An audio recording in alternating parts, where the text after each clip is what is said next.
What's up, everybody? Thank you for tuning in to The Run with me, Manny Wilson, whether you're listening to the podcast version or you're here with me live on Wider Radio. That's 89.1 FM, WIDR, Kalamazoo. I'm here with my special guest, Donovan Harrington. How you doing, man? I'm doing good, man. We in the Taboo Topics selection, so now we get to talk about anything we wish to for this next hour, whatever, however much time we got. I got to look at the clock. But, what you want to talk about? All right, man. So we talked recently about being a black student at WMU or being a black student at a predominantly white institution. So what's your thoughts on that, man? Well, you know, obviously I'm biased. I'm a black student attending Western Michigan University. That's a PWI. Right. My experience as a black man here on campus has been phenomenal, to say the least. You know, ultimately I do believe in you get out what you put into it. For sure. You know, I do know also that, you know, PWIs, they don't look out for specific cultures because that's not what they're directed towards or anything like that. So it's like it does feel like sometimes you got to go above and beyond to get the you know, what they would say, like the same as someone else. You know, you got to work twice as hard for someone else to get it, and they just did. That's being black. You know what I'm saying? So now you see what we're talking about. You see where I'm going. Honest, that's being you black. feel me? So, you know, like I said, ultimately the experience here has been phenomenal. But I think with every black student, they experience it differently because the campus responds to their presence on campus differently. I agree with that. I know there are many times where some people may feel like they don't have the resources, depending on the school. Like I know a few people, they go to like very big schools, like Big Ten universities and like huge schools like that. And they may feel like it's too big for them or they don't have enough resources. Or honestly, some people have told me they feel like it's just not enough black people. And that could be a problem too. I've heard that before too, where it's like, it's just not enough black people. Like, man, I don't know. I'm not used to being around a diverse area. And I've been told by some people, like, you know, it was uncomfortable for me. Like I had a tough time transitioning from where I was to where I am now. And that plays a big part. So how do you think a university could make something like that better for a black student or any minority, honestly? I think the university has to take the initiative to reach out to those cultures to make sure that they're being inclusive and not just being equal, because that doesn't necessarily mean equity. You know what I mean? You know what I'm saying? Over equality. You know what I'm saying? So it's like looking at it from that perspective, the university has to take that first step in making sure that they're pleasing the students, because at the end of the day, the students is what bring the money in, and that's what the university is looking for, to keep them dollars coming in. So to have proper respect for those cultures that feel like outcasts or outsiders, they should take the initiative to at least reach out and say, you know, how can we make this a better experience for y'all? Oh man, that is true. I feel like if they did that, if they put in a lot of effort in terms of actually trying to understand what minorities in the university need, I feel like that can make a huge difference in terms of comfortability level, because I mean, some people may not be comfortable if they don't, especially if they don't know the different organizations that's around on campus, if they don't know what resources is there, especially if the campus is so big. It's like, well, I mean, I'm just here. That's what it feels like sometimes. Yeah, it may feel like I'm just here, like just trying to do what I got to do. I'm trying to pass this class. That's unfortunately how it settles into. But you know, at the end of the day, being a black student at a PWI, don't let it discourage you from being, you know, the greatest person that you can be. You know, like don't let that suppress the amount of success that you can impact on campus. You know, like you can do a lot more than what you feel you can do just off the strength of, you know, whatever major or whatever the case may be. Like I said, you get out what you put into it. So if you talk to the right people, and you know, it starts with the faculty. If you get cool with a faculty who can get you cool with another faculty member,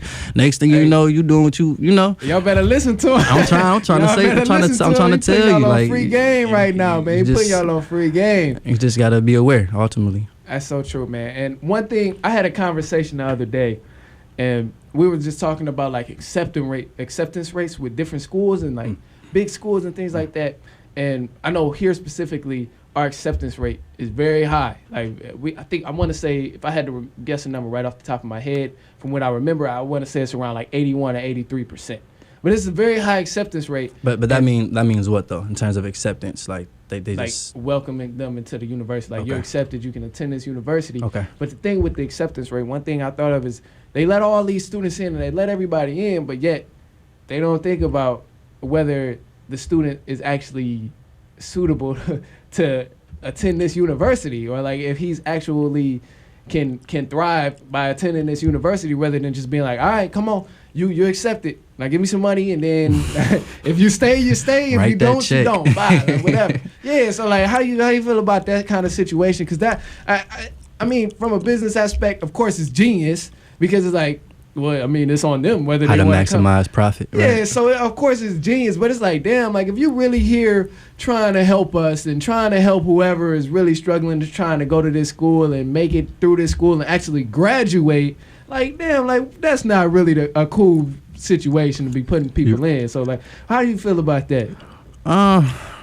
Well, for starters, I was a fall welcome ambassador here at Western Michigan for 2 straight summers. Mm-hmm. And with that experience, what Western does is, on top of the acceptance rate, they allow the students to be interactive, for the first few days before classes start, to where the students can kind of get accustomed to campus. As a fall welcome ambassador, you're basically the leader of this group of freshmen who are, or I wouldn't say freshmen, first-year students, respectfully, who are not aware of what campus has to offer. And as a leader and as a fall welcome ambassador, I'm supposed to move them to that next step. Now, with that, what I'm saying with that is it's kind of a facade in a way, because it looks good, because you're meeting all these people, everything looks all great, looks good, but then once the semester start rolling, students start realizing like, well, school ain't for me, or what I seen at fall welcome week, that's not what it ain't like that not all the time. You know what I'm saying? So right. I think with that though, Western invested in the acceptance rate because that's what secures the bag for them. Yeah, but then when it comes to the students, I don't think they've mastered how to maximize every student's experience, which is. But that's most important, though. It is. That's most important is like actually, like helping somebody and actually building a genuine like connection with somebody and like creating an empathy. Yeah, like making a real impact on a person's life rather than being like, all right, come on, come in, you accept it. All right, we got this many numbers. Let's check it off. Boom, we can alter these numbers and. Oh, we got a good acceptance rates. This many students attends this university. Like, it's so crazy how you can manipulate numbers, and it's like, if you could compare the acceptance rates to the retention rates, like that will explain a lot about what this campus really is. And you can even get fancy and throw the graduation rates in there as well. Exactly. It's people that go to these universities, not just here only, but it's people that go to universities, and it happens here as well, but they go to these universities and they go for either a year or a year and a half, maybe even not that. Like, may even just be there for a semester. Mm-hmm. And then they don't come back. And they're like, oh, well, I'm going to come back this semester. I'm going to come back. And then they don't maybe not have the funds.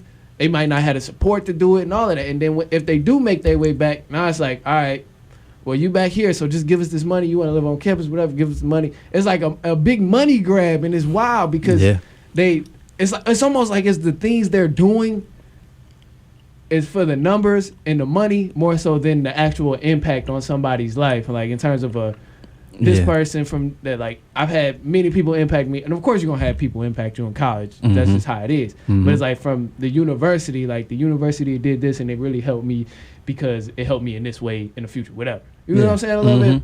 For sure. It's like it's just crazy, man, because the numbers can really be twisted and manipulated in so many different ways that put on the facade. It's not a. I'm trying to put the right words together. It's not a great thing, But at the end of the day, like I said, I feel the university has to take that initiative as faculty, and take it to the next level of how can we satisfy the cultures that we bring into this campus? Because regardless of who you're bringing in, at the end of the day, you want them to succeed with that degree. Because I remember my first year, I was in an algebra class. Like the first week, I was in this, table group because that's how it was at the time. Right. Everybody was in these random groups, and there's one group, this 1 week everybody was there, and then like the second week people started falling off, and I'm like, dang, school just started for real. Like what happened? We only had 2 classes, and you're on the third class, people dropping out and everything. And I remember one of the girls that was in my group, I'm like, what happened to our other man? She was like, school wasn't for him, so he dropped out, and I'm like. He didn't even have time to think about it. Like, he didn't even give it a semester to say, okay, it's just a rough start kind of thing. He just completely X'd off the face of the campus. And it was like... Still probably had to drop the bag. You feel me? And Western still had to come up with that cheese. Like, well, you still owe us kind of thing. Exactly. So and it's messed up. And like, they'll hold it because I know a few people who didn't return to school and like had to come back and things, situations like that. But they'll hold if you don't give them their money, it's gonna stop you from being able to do a lot of things. They gonna be at your front door with it. Like you about to graduate. Facts. I'm sure you've been at the point you like, let me make sure I got these little book fines. Let me make sure I got these little petty little fines. They'll be quick to send the email. Yeah, and it's like, y'all ain't gonna give me my diploma over $6. Like, come on, why y'all acting like that? Man. So it's like, it's crazy how that works, but it's crazy how that works. But it can really. You'd be surprised what they would do to you. Yeah, it's so true, man. So in terms of college athletes, I don't know if you've seen it recently, but California, they just released the law where athletes is gonna get paid, which is great. Yeah. Only in California though. Right. But a lot of the top college top tier athletes and things like that, I've heard the conversation where the black top tier athletes should go to a HBCU because that way it'll put profit back into the HBCU because a lot of HBCUs struggle with financial situations and things like that. Mm-hmm. So like where's your whereabouts about that? How you feel about that? I mean, I'll just go ahead and let you talk. As a black tier student athlete, I think as an athlete you want to think, what do you want to get out of your athletic experience? You know what I mean? So going to a HBCU, that's a great experience if you're obviously black, because that's who it's really catered to. You know, not necessarily excluding anyone, but that's who it's for. Just off the strength that PWI has had their forefront for so long. You know, so I think as an athlete, you know, like I said, you got to really think about what type of experience you want. With HBCUs, they don't have the true financial support, and I think that can definitely make or break a decision. Because at the end of the day, if you want to go to Howard to showcase your talent, or you want to go to Alabama and they offering a scholarship, whereas for Howard they probably offering you a partial scholarship. The experience there probably not going to be phenomenal, or you still got to go through the hoops and hurdles of the politics of only being a black student at a HBCU. You know what I mean? Like I said, it comes with its problems and everything, but at the end of the day, it really just depends on what that student wants when it comes to them playing for the university as a student athlete. That's a really good perspective on that in terms of the scholarships, because the way I've always looked at it was like in terms of publicity. But most people who go to and play a sport in college wants to go to the league. Right. Like not everybody, but most people do. When they go play football in college, they want to go to the NFL. When they go play basketball in college, most people want to go play in the NBA. Right. A lot of kids is one and done, and it starts up from such a young age in terms of, especially when you're a top athlete. Like if you're on the top ESPN rankings of top 100 basketball players in the league or in high school, it starts up from so long ago. Like people start paying attention to you while you're in high school. So they're not gonna really lose track of your name, but as long as you ball out, you gonna still. I feel like personally you can still get to your ultimate goal, which is going to the league. Like as long as you ball out, because they're not gonna just forget your name. Like we know people, like for an example, LaMelo Ball. He went to high school, played in high school for like 1 or 2 years, and then went overseas, and he wasn't playing high school ball no more. Didn't go to college, was just balling out wherever, but he was still hooping, and people still paying attention to him because they like, okay, no, we ain't forget about him. No, he was sweet in high school. What has he been doing lately? Oh, he been balling overseas. Oh, he been balling in the JBA league. Oh, he been hooping. Like he been hooping. So okay, all right, we gotta work him out in the NBA. We gotta see what he gonna bring to the team. And now they talking about him being possibly a number 1 draft pick. I think he will be number 1 draft pick, but that's a different story. The talent shows. I just feel like it. Yeah, exactly. Talent shows. If you can ball, you can ball. If you can hoop, you can hoop. Facts. And so I feel like when you're a top tier athlete, you have that ability to choose. And I'm not telling anybody to go do this or go to a HBCU and things like that, because you got to choose from your own heart. Do what you want to do. Yeah, for sure. but you brought up a good perspective though for a student athlete. If you go to a HBCU, you have the capability of balling out more depending on how good of an athlete you are. Whereas you might stand out more too. Exactly. Whereas a PWI, if you go to Alabama, you probably got to ride the bench for a good 3 years before you can start. You know what I'm saying? With football, man, you ain't touching the field till your last year in football. And it be like, I remember one year was with Calvin Ridley. I'm not sure if he was a freshman, but they had some freshmen on there who were starting, and it's like, out of how many receivers is on that sideline, you a freshman starting, like that stands out. Yeah, it is. And you know, Nick Saban don't play that, so he'll get somebody going real quick. Yeah. He got a freshman over senior. Yeah, he'll get somebody. He don't take none of that. So he like, look, oh, you a senior, you ain't performing. Where that sophomore at? Where that sophomore at? Bring him up here. Go run this route. And I mean, hey, that's how it is. That's crazy. So this is kind of a funny topic. I mean, Let's talk about it. It's kind of a funny topic. Let's talk about it. Little question. You think college is a scam? So my people listening, whether you're in college, whether you went to college, whether you didn't go to college, I'm in college, and I ain't gonna lie to you, I think it's a damn scam. It's a scam for sure. I've been here since fall 14. It is a scam for sure. Man, I ain't gonna lie to you. The benefits can be good, but like you said, you only get what you put in, or you only get out of it what you put in. But man, it's a scam. It's for a sure. Damn scam. It's a financial scam, you know, and it goes back to those numbers we was talking about earlier. Yeah. Like that's what they look for. Yeah. And at the end of the day, if you ain't got it, financially not trying to give it. They're like, oh, okay, you know what? But we don't even want you here no more. Like, but you still owe us this band, though. Right, you still got to pay this band. You got to pay this from that, man. So yeah, that's how it works. And recently, bro, this is how I know college is a scam. As soon as I got here, I knew college was a scam because I'm like, talk to me. These books, and I'm like, I don't bought books. I ain't even used the damn books. So I'm like, I know it's a scam for sure. You got them syringe wraps you ain't used. Yeah, I'm like, what? Why did I have to buy this if we ain't gonna use it? One like, page, come on, man. one chapter.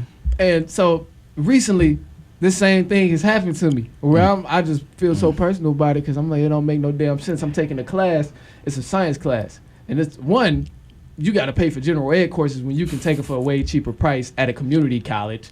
So think about that. Free game. So if you think about going to school, whatever, look at some communities, take them gen eds first, and you never know how that might work. It's up to you, whatever. That's just the option. But anyway, this is a gen ed course I'm taking. It's a science class. And this science class requires me to pay for the textbook first. So I'm like, okay, I need a textbook. It's online. I'm like, I need the textbook. You know, I might have to read something, whatever. I get the textbook, whatever. Textbook, $100 and something. I'm like, dang. Arm and a leg. I'm like, oh, it hit me. I'm like, oh, it hit me. I got other books I got to pay for class and everything. So I'm like, man, got to pay for this. All right, I'm done with this class. And then the tech, for that same class where I bought the textbook, it's the science class. They talking about in the syllabus, I gotta pay for a course material classroom pack of rocks, and I'm like, a pack of rocks, and I'm like, okay, what the hell I need some rocks for, man? Like, come on, there's rocks outside, there's rocks everywhere. I can find a rock anywhere, bro. You can damn near find a rock inside of a building sometimes. So I'm like, man, all right, let me see how much these stupid rocks cost. They trying to have me run out of $50 for the rocks. How many rocks you getting? I don't know, but it don't matter. It's some damn rocks. I'm just saying, man, it gotta be worth the 50. Man, I'm like, it's just some damn rocks. I'm like, I don't know who they think I am or what kind of food they taking me for, but I'd be damned if I spend $50 on some rocks, right? Like, that's the ultimate scam right there. That ain't that's me. That's the ultimate scam I'm right like, there. I don't know who y'all think I am. I don't know how much money y'all think I got. What kind of job I'm working? No, it's not happening. I'm like, I ain't spending $50 on the rocks. It ain't happening at all. It really determine on how heavy them rocks is and how much, how many you getting. If I ain't buying a rock from a monument, I ain't spending no damn money on no rocks. That on that. If I ain't buying a rock that's art, if I can't put this art in my house and it be worth more than what I paid for it later for that damn rock, I don't want it. Keep that damn rock. Because I can go outside and scoop up some rocks and I'll be just fine. So I don't want it. But yeah, that's a scam. Yeah, college is a scam, man. It's ultimately the universities want their money. And it's how they get it. And you know, just thinking about it here while you was talking about what you was talking about, it's ultimately a state of mind. You know, like if you really think about it, like when you graduate, don't nothing change in terms of time or months or anything like that. It's just more so what you do with your time and everything. So, like you said, you go to community college and you can get similar experience as a university. You know what I mean? It really just depends on what you get, you know, what you put into it and what you expect in return. Right. So as long as you have a good return on investment and you invest well, you'll be straight. Yeah, and it all depends on the person as well, how much you really want it. How much you really want to get to it and how much you really want to benefit from what you paid a university. Exactly. Because some people may go to a community because it's cheaper and then transfer. That's also a good way. They may go to the community, then transfer, be at the university, and be like, man, I ain't really feeling it. Or it could be vice versa and be like, I'm feeling it. I'm glad I did it this route, whatever. It saved a lot of money. And then boom, boom, boom, still build connections, all of that other stuff. But really, it gets confusing because a lot of people really think that you need college to be successful. You don't need college to be successful. There's all. people out there that ain't got a degree and is rich. Exactly. Was Bill Gates, Steve Jobs dropped out. You know what I'm saying? We got a whole list of people who didn't go to college. Everything, and you because you don't need college, but that's also confused because even when you're in college, it kind of robs you of knowledge in a way, in a sense. It kind of, and this is what I mean by that as I explain it, is that when you're in college, I was actually talking to my homeboy about this the other day. When you're in college, all you hear, well, at least on my perspective, what I can speak of, I don't know about everybody else, but what I hear a lot is, oh yeah, when you do this and you graduate, you get this job. When you do this, you graduate, you get this job. When you do that, you can do this. Oh, you can work here, you can work here, you can work there. If you join this club, it'll look good on your resume, and then you can work there and stuff like that. But I don't ever hear somebody say, oh, you can create this job. Oh yeah, when you get out of here, you learn this, you learn that, and now you can go create this job. You can go create that job. You can get somebody to work under you. You can get this. You start building your own team. I don't never hear no feedback like that. It's rare. I might have heard it from one professor. He doesn't go here anymore. He ended up transferring.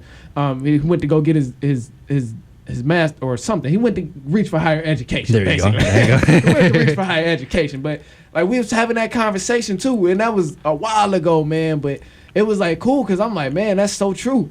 Like, that's true. Out of my experience here, every time I'm in class and somebody talking about what's next after college, I hear, you got to hopefully you work here, work corporate, work this, work that. And it's like, damn, well, what if I don't want to work for somebody? Like, damn, what? College teaches you to be a worker. Exactly. It doesn't teach you to be a leader. It doesn't teach you to be an owner and have ownership with your stuff.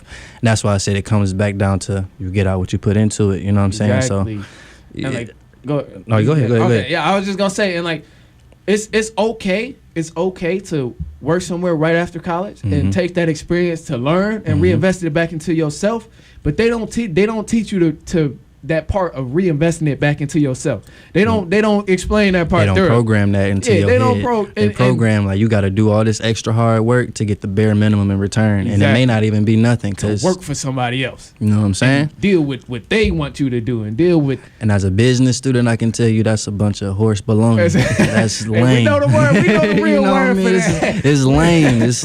As a business student, you're taught that you can own anything that you want, like, just bringing it into a segue in a way. Everything in this life is attainable. There's nothing that's not attainable in this life. So it's like, if you want to own that shop or you want to own whatever, you can do it. All you need is the right opportunity and be in the right circumstance to do so. Right. And that's all you need is resources. And then that comes back to, we at a PWI, who can we talk to? Well, that goes down to, okay, well, who look like us, who can actually give me the answer that I need versus the answer that sound good and that may, put a little pamper on the Band-Aid, like, oh yeah, well, you can do this, but at the end of the day, like, no, you can't do that. Versus someone who's telling you, it's difficult to do that. Exactly. Versus someone who's like, you know what, it may be hard, but you know what, you can do it. That's something that you can do. And it's even better too when you do come across somebody that's like, who's a good mentor, and you like, oh well, I done did this, so I know you can do it.